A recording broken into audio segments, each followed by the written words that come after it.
இந்த பாடப்பகுதியில் இரட்டுற மொழிதல் அப்படிங்கிற செய்யுள் பகுதி பார்க்க போகிறோம்.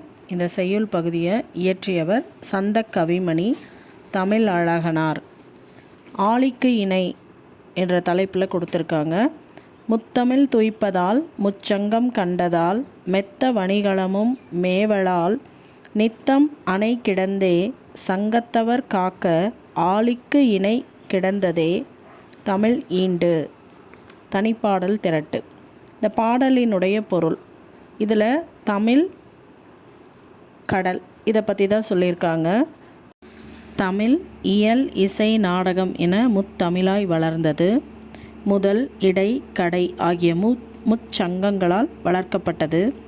ஐம்பெருங்காப்பியங்களை அணிகலன்களாக தமிழ் பெற்றிருக்கு. சங்கப்பலகையில் அமர்ந்திருந்த சங்கப் புலவர்களால் தமிழ் காக்கப்பட்டது. அடுத்ததாக கடல். கடல் முத்தினை தருகிறது. வெண்சங்கு, சலஞ்சலம், பாஞ்சசன்யம் ஆகிய 3 வகையான சங்குகளை கடல் தருகிறது. மிகுதியான வணிக கப்பல்கள் செல்லும்படி கடல் இருக்கிறது. தன் அலையால் சங்கினை தடுத்து நிறுத்தி காக்கிறது.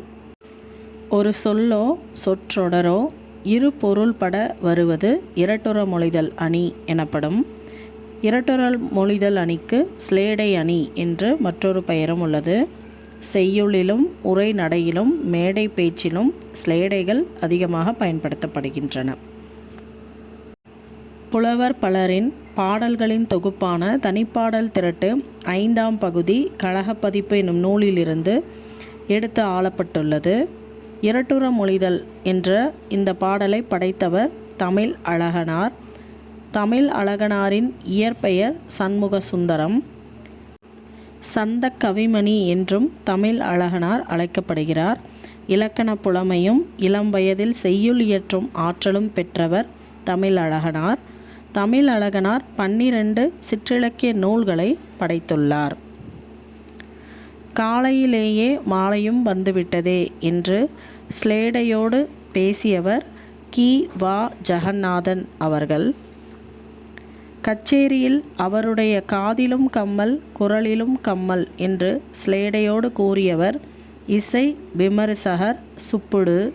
பல் மருத்துவத்தில் சிறப்பு பட்டம் பெற்ற நண்பர் ஒருவரை அறிமுகம் செய்து வைத்த போது இவர் பல்துறை வித்தகர் என்று கூறிய தமிழ் அறிஞர் கி. ஆ. பெ. விஸ்வநாதம் அவர்கள்.